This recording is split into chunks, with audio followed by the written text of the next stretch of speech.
Jovencitos del quinto grado de educación secundaria. Una vez más, como es día de costumbre, semana tras semana, vamos a desarrollar un tema bastante interesante, producto de las sesiones que hemos tenido en las 2 semanas anteriores. Y esta la vamos a hacer en forma de una pregunta, en forma de una interrogante. Las condiciones socioeconómicas de la población entre 1990 y el 95 influyeron en su seguridad sanitaria. Es decir, jovencitos, el día de hoy vamos a tratar si las condiciones económicas y sociales de la población peruana durante 1990 y el 95, que fueron el gobierno de Alberto Fujimori, influyeron esas situaciones en la seguridad ciudadana de la población. Bien, en la actualidad, para poder respondernos esta interrogante, jovencitos, para validarla o no, vamos a tener que analizar diversas connotaciones, diversos textos. Para ello, por favor, estar bastante atentos. Bien, jovencitos, antes de comenzar, te debo de presentar el propósito de lo que vamos a aprender el día de hoy, ¿sí? Ese propósito, jovencitos, está enmarcada en la determinación de la influencia de la situación socioeconómica de la población entre 1990 y el 95 en su seguridad sanitaria. Es decir, si las condiciones económicas, de trabajo, de producción, si las condiciones de la sociedad, la manera en que vivían entre la década del 90 y del 95 del siglo pasado, influyen o han influido en la seguridad sanitaria de esa gente, de esa población de ese entonces. Eso es lo que vamos a tratar de fundamentar, de relacionar para que de esa manera, a través de esta conclusión, ustedes tengan una mejor comprensión de los temas que hemos venido tratando hasta el día de hoy. Bien, chicos, para poder realizar el reto que les estoy planteando acá al inicio, ustedes tendrán que leer los siguientes documentos. Yo les voy a dar cierto panorama en función a ciertos documentos para que cuando ustedes lean, pues ya no tengan muchos problemas en comprender, ¿sí? Para ello vamos a leer 4 fuentes. En este caso, la fuente número 1 la hemos determinado como fuente A, hace referencia a la situación económica de la población a finales de 1980, es decir, cuando acababa el gobierno de Alan García e iniciaba el gobierno en este caso, de Fujimori. A ver, a fines de la década de 1980, a la pobreza estructural, es decir, a la pobreza que existía en ese entonces, o permanente, ¿no? A los que eran pobres hasta ese entonces, se sumó a esa pobreza, se sumó la pobreza derivada de las políticas de estabilización llevadas a cabo antes de agosto de 1990. Es decir, ustedes saben, jovencitos, que el primer gobierno de Alan García fue un gobierno totalmente desastroso. Llevó a la bancarrota a nuestra economía. Imagínense, cuando ingresó Alberto Fujimori al gobierno el año de 1990, jóvenes, hasta antes de agosto de ese año, pues implementó para mejorar nuestra economía ciertas medidas que Estados Unidos le había ordenado que haga. Entonces, cuando eso ocurrió, jovencitos, a esos pobres que existían anteriormente, se sumaron muchos pobres más, porque lo que hizo Alberto Fujimori para estabilizar nuestra economía fue pues una carnicería económica. Afectó, jovencitos, a las grandes mayorías. Mucha gente quedó desempleada, mucha gente quedó sin trabajo, sin tener que comer, sin tener una vivienda siquiera precaria donde vivir, jóvenes. Como consecuencia, al sumarse los nuevos pobres a los antiguos, lo que les decía, más de la mitad de la población en el Perú acabó por debajo de la línea de la pobreza. Es decir, el 50% de la población quedó pobre, jovencitos, después de las medidas que ejerció Fujimori el año de 1990. Ahora, y un quinto en la extrema pobreza. Es decir, de ese 50% de la población pobre, jóvenes, un quinto quedó en la extrema pobreza. ¿Qué cosa es extrema pobreza? Aquellas familias que no tienen que comer. Jovencitos, hasta antes de la pandemia estaba tipificado una familia en extrema pobreza que solamente consigue entre 10 a 11, 12 soles diarios para alimentar a una familia de 4 o 5 personas. Entonces, a eso se le llama, jovencitos, pobreza extrema. Es decir, más pobres todavía que los pobres habituales.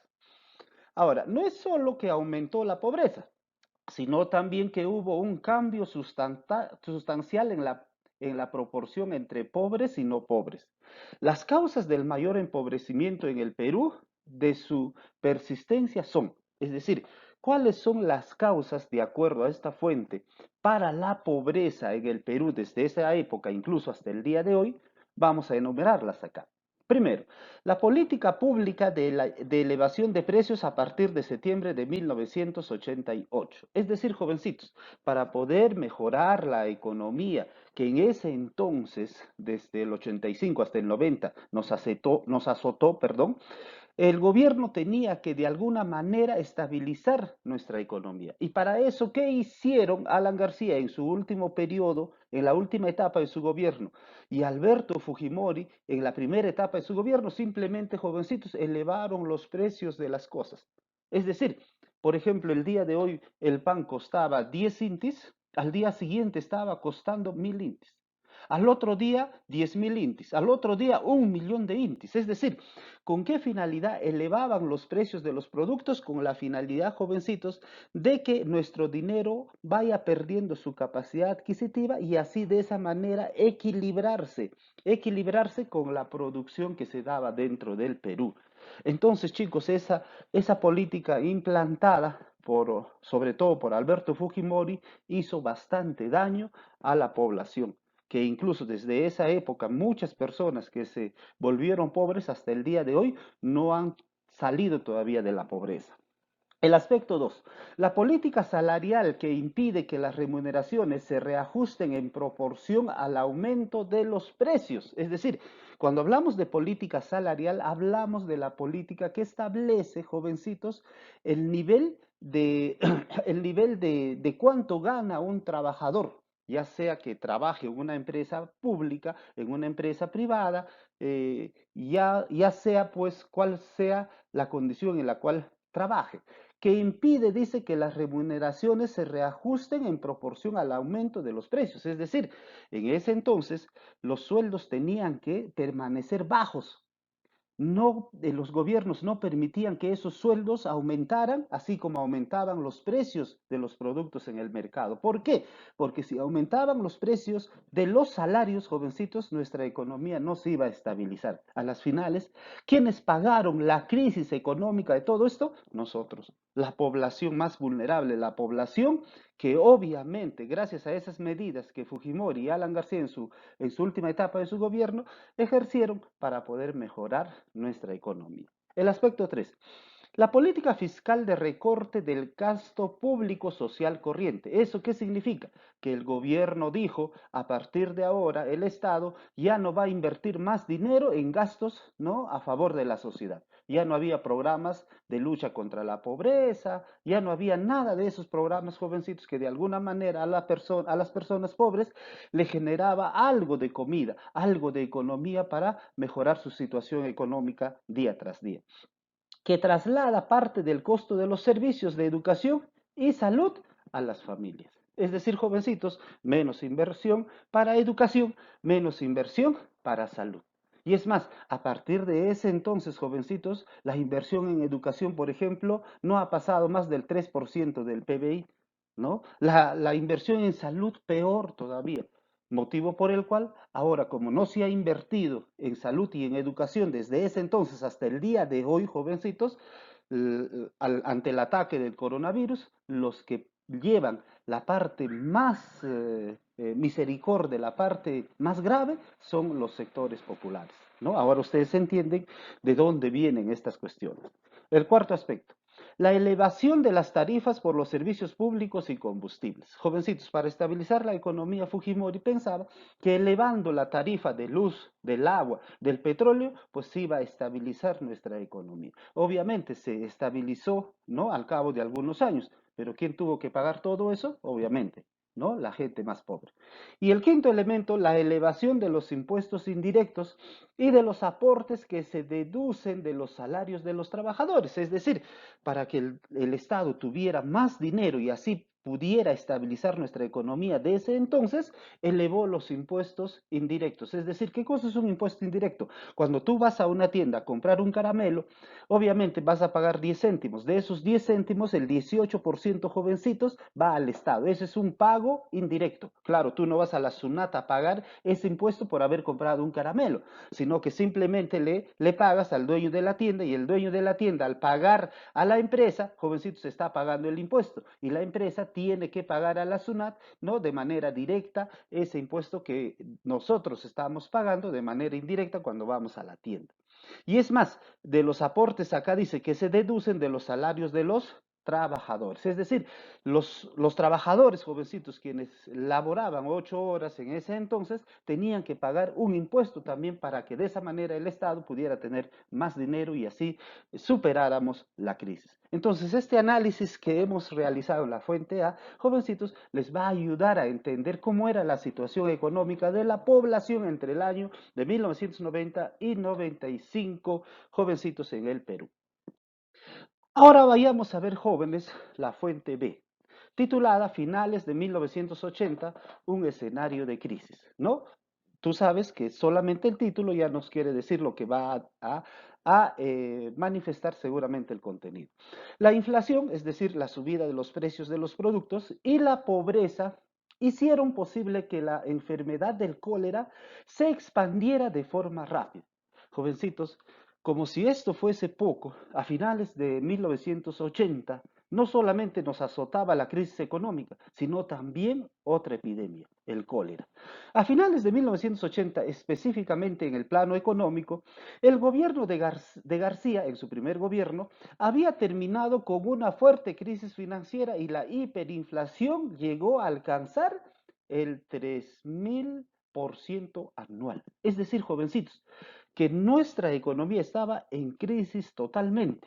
Teníamos una inflación de 3000%, es decir, los productos que se vendían en el mercado, ya sea el pan, el arroz, el fideo, el azúcar, habían subido en un 3000%. Si el pan, jovencitos, costaba, por ejemplo, un INTI, ustedes saquen rápidamente la cuenta, 3000%, ¿no? De incremento a un INTI, ¿cuánto llegaría a costar un pan? Imagínense, es como si ahora el pan cuesta 10 céntimos y subiera su precio en un 3000%. Eso era el precio del pan ahora. Como consecuencia desapareció el crédito de consumo, es decir, los bancos ya no daban crédito, ya no daban préstamo para consumir. Se retrajo el comercio, es decir, como los precios estaban muy elevados, el comercio también, jovencitos, descendió enormemente. La gente ya no quería comprar y vender, chicos. Aumentó el desempleo. Como producto de que muchos comercios cerraron, obviamente estos comercios despidieron a mucha gente y el desempleo se incrementó.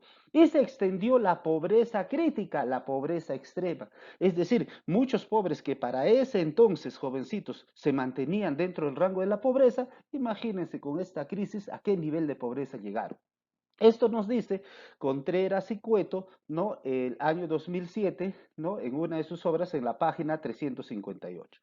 La alta tasa de hiperinflación intentó ser combatida, es decir, los altos precios de los productos intentó ser combatida. El gobierno combatía, quería solucionar ese problema a un inicio sin éxito, es decir, no tuvieron éxito. A través de devaluaciones. ¿Qué significa a través de devaluaciones? A través de que los precios de los productos deberían bajar enormemente, ¿no? En este caso, en el mercado. Ajustes fiscales.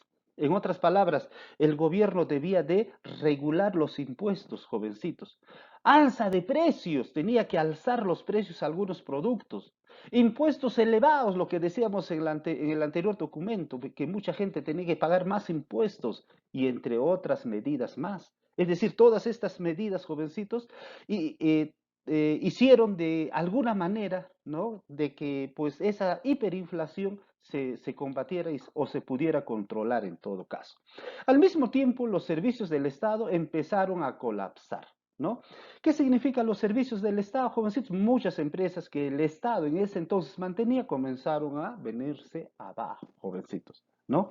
Muchas de estas cosas. ¿Quiénes lo manifiestan? Clarín, el año 2005, Contreras y Cueto en su obra el año 2007. Continuamos. Las medidas económicas que se tomaron tuvieron un alto costo social. ¿Qué significa esto? Todo lo que el gobierno hizo para frenar la crisis económica, la hiperinflación, dice, tuvo un alto costo social. Es decir, se perjudicó la sociedad. Pues afectaron de forma directa la alimentación de la población, es decir, mucha gente ya no tenía dinero para poder alimentarse. Al finalizar el gobierno de García, su primer gobierno, había aumentado el precio de los alimentos básicos, como el pan, la harina, los fideos, los huevos y el pollo. Es decir, todos esos alimentos que consumimos a diario, jovencitos, estaban sus precios por las nubes.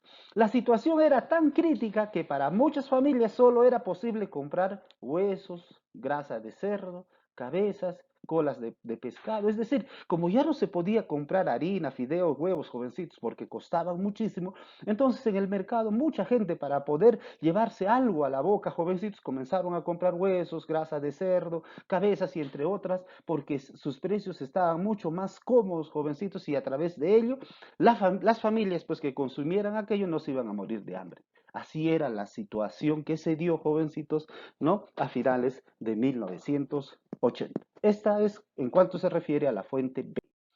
Ahora vayamos a ver a la fuente C, jovencitos.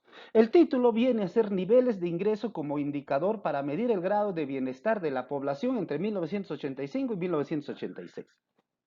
A mediados de los años 80, ¿sí? A mediados de los años 80, el entonces Instituto Nacional de Estadística, el INEI, aquellos que se encargan, jovencitos, de medir la población, de lo que piensa la población de manera estadística, con auspicio del Banco Mundial, el Banco Mundial viene a ser una institución económica, financiera, manejado por los Estados Unidos y que funciona, ¿no? Disque, entre comillas, para prestar atención y ayudar a los países que están en crisis económicas como la nuestra.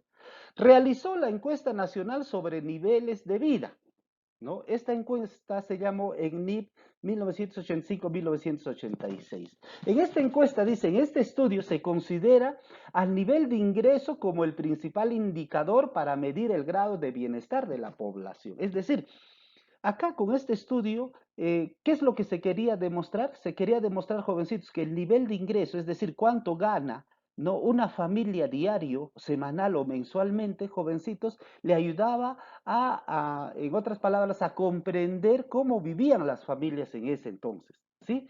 El ingreso definido como todos los recursos ordinarios y extraordinarios monetarios y o en especie que han percibido los miembros del hogar durante el periodo de la encuesta. Es decir, ellos estaban analizando entre los años 85 y 86, jovencitos, cuánto habían ganado producto de su trabajo las familias peruanas.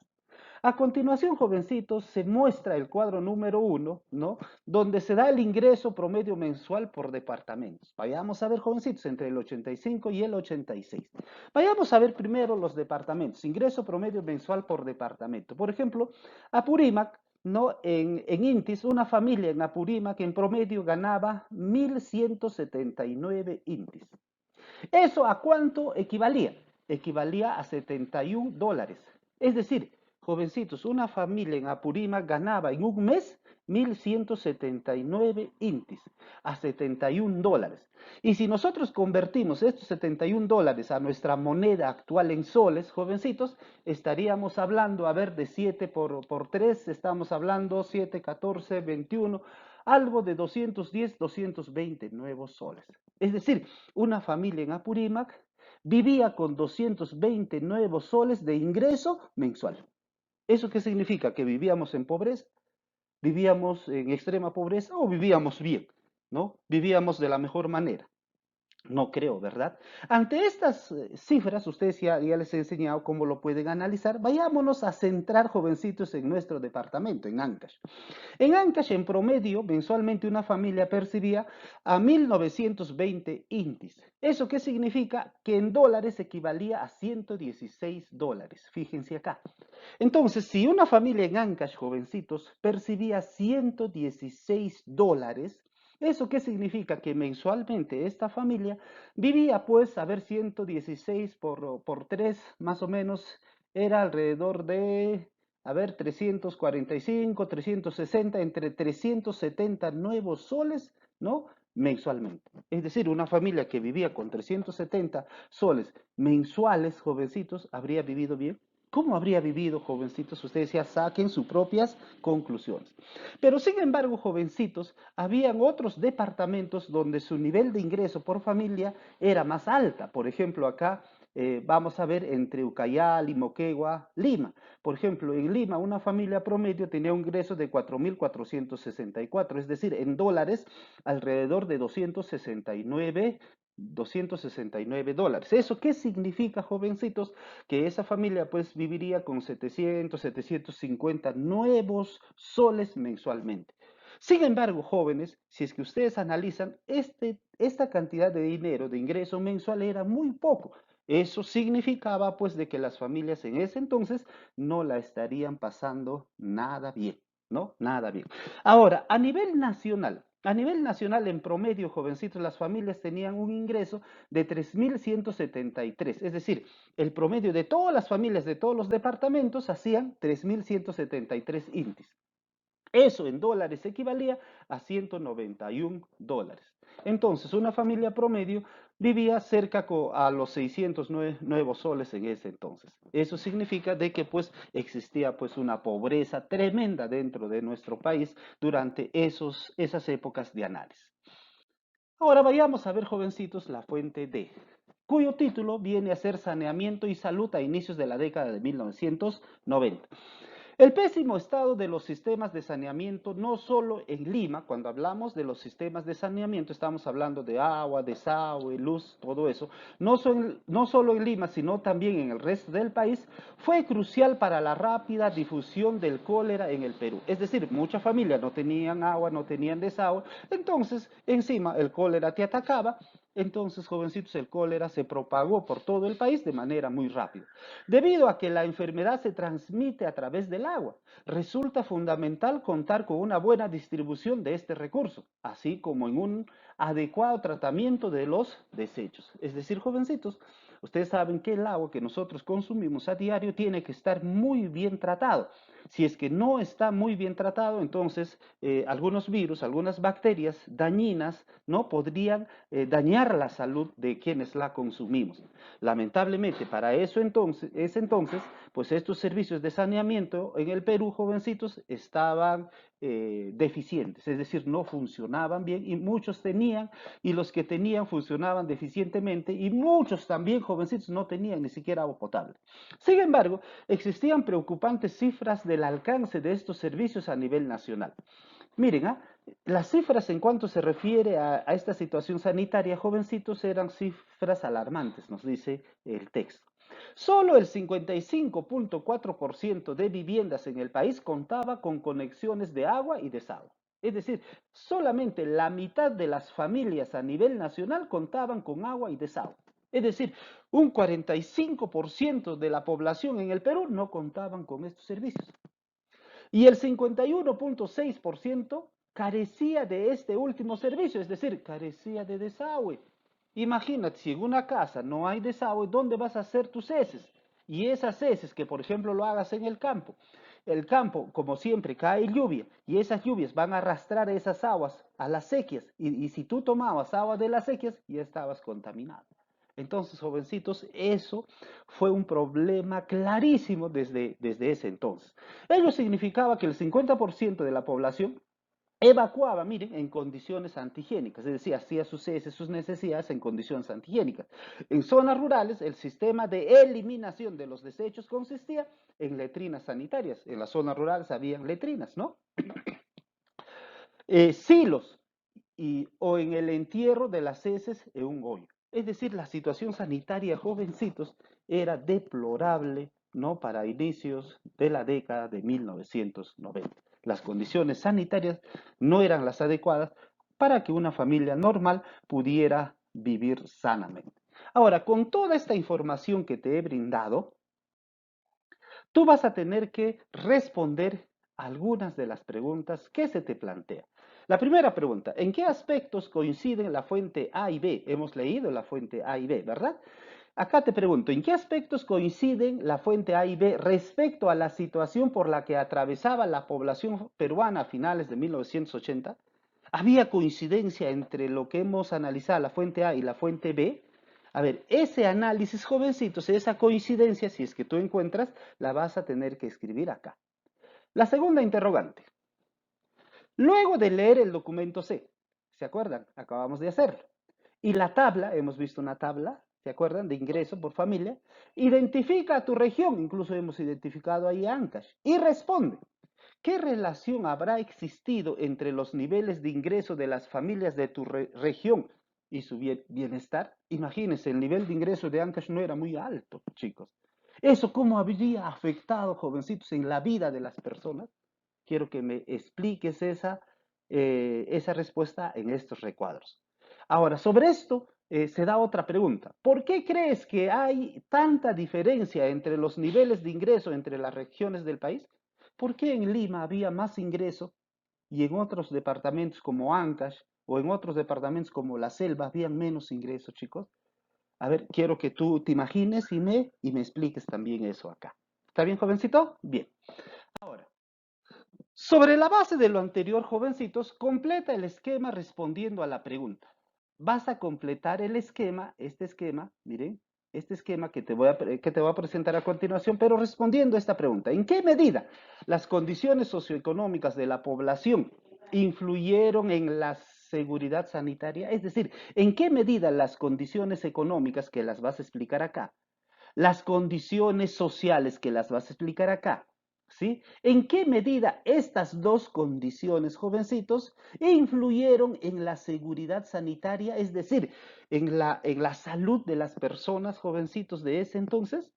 Miren, después de haber analizado todas las fuentes, tú vas a tener que analizar, ¿no? De las fuentes, por ejemplo, sus condiciones económicas, sus condiciones sociales acá, y luego vas a relacionar estas dos condiciones para poder explicarte cómo fue su situación de salud, cómo fue su seguridad sanitaria durante esas épocas de la población, ¿no? Peruana. Bien, jovencitos, como ya es de costumbre, llegamos a la parte final.